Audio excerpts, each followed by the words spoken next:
Hey guys, Brent Hull Build Show here at a 1928 house. Going to show you problems with casement windows and our solution. Come join me.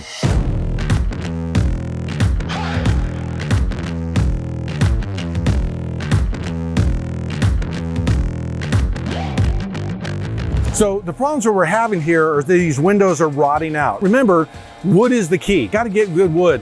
And what we found is when we've broken down these windows is there's finger jointed wood in here, there's pine in here that's not been treated. And so, you know, the window that we replaced in the bathroom, literally they pulled the thing out and the hardware came out of the wood. It was completely rotted. And so we replaced that window down there. We're gonna have to replace this window soon. The qualities and details of this window, you know, just aren't good enough to withstand this western sun and, you know, just this exposure. 17 years later, it's rotting out. Let me show you what a good window looks like. Now, this is our 100-year casement version, okay?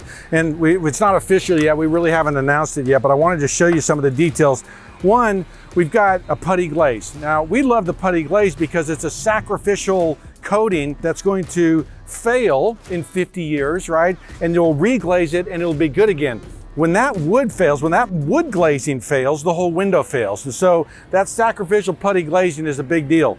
Two, we're building out of good wood, right? Sapele is a quality wood. We're starting to go to Akoya and Kaboni, some other long-lasting 30-year, 50-year woods. But in this climate, it really does well. We've got traditional weather stripping, which is stuff it's a 100-year product. We know it because we still see it on these courthouses and these other things we do.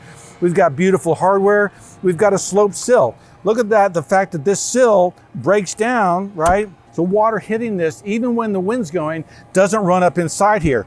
We've also got this drip edge. Now the drip edge is something we found from French pattern books and French things, that when we incorporate this drip edge, we don't have a problem with water getting in here. So, you know, we've got a T-astragal, our typical detail where the T-astragal dies down on top of the drip edge. This overlaps the door so that we don't have any kind of gaps or anything inside. We've got great weather stripping, long lasting hinges, beautiful brass hardware, all to kind of pull together this great historic window that's going to look and last forever.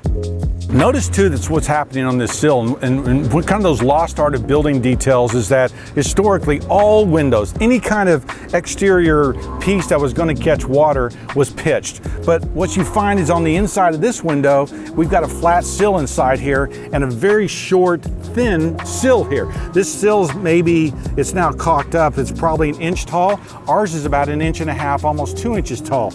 Ours sticks past the brick mold much farther. Ours has a blind stop. So the depth and projection of this window, right, off the exterior of the building is you have better shadow lines. And here we get into kind of the architectural geeky things that aren't about performance, but are about beauty. You know, if I close this window, look what's happening here.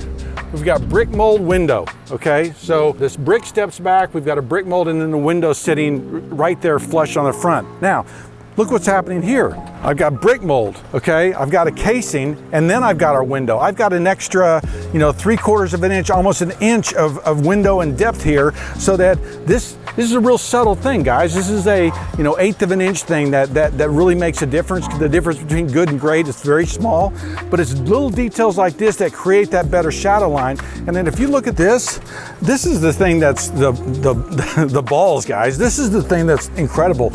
This mutton bar right there sticks out 1 3/8 inches, something like that. We've got a really deep shadow line here on this mutton bar. On that one, it's about 1/2 inch. Now, why is that? Well, they're using insulated glass, and so they can't do a thin mutton bar like this, and it can't be as deep and thick as this. Look, we're in Texas. If I'm gonna build a 100-year window, I can't put an insulated glass product that I know is gonna last 15, 20 years. I've gotta have something that's long lasting. So we're overcoming the fault of the energy efficiency with window films. We're overcoming it by doing better insulation on the outside. There's a number of different tricks that you can do to get better details, but look at the size of our windowsill here, right? That is a much thicker, it's sloped and stepped. Nothing is flat inside there except until you get into the inside of the sill, but it's a combination of great details that are going to help it last a long time with wood, putty glazing, stuff like that, but it's also the great architectural details you architects, I think, love.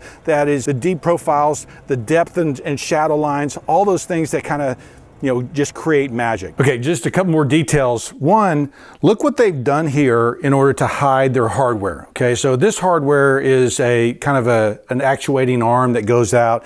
That's what's underneath this. This is hollow underneath here. So what happens is that it really hides your lines and the depth and shadow that happens around the stiles and rails. So what do I have, about an eighth of an, no, half an inch right there that's showing, that's blocked here as well. It looks squished. It looks like it's not full. And so what's going to happen when you use historic hardware, you're going to be able to see much more of that. Let me show you over here. All right, so check out the difference on these windows. The one I was just showing you, kind of the face of the stiles and rails, that we can see that we've kind of got this full architectural detail.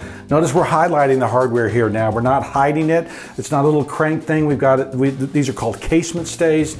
We've got a lock here. And so better, prettier details, in my opinion. Let me show you one other thing. And this is another detail we copied from the French, and it's a detail that's hidden on the back side of this sash, and it's this little bead. I don't know if you can see that, but basically there's like a half inch by half inch half round bead. And then inside here, there's a groove. And so basically what happens is your jam's here, and there's a little leave out here. And my sash, when it closes, actually closes into that gap, and it really creates a pre-weather stripping way of weather stripping it. And so it's again, an historic detail that we've kind of seen from the past and we're matching. So again, beautiful, long-lasting historic window that we think is really a beautiful window and a wonderful way of capturing the past with an historic window. Okay guys, so even from here, right, you can look at the production windows versus our window on the far left. And there's a subtle depth of shadow lines. It's deeper, right?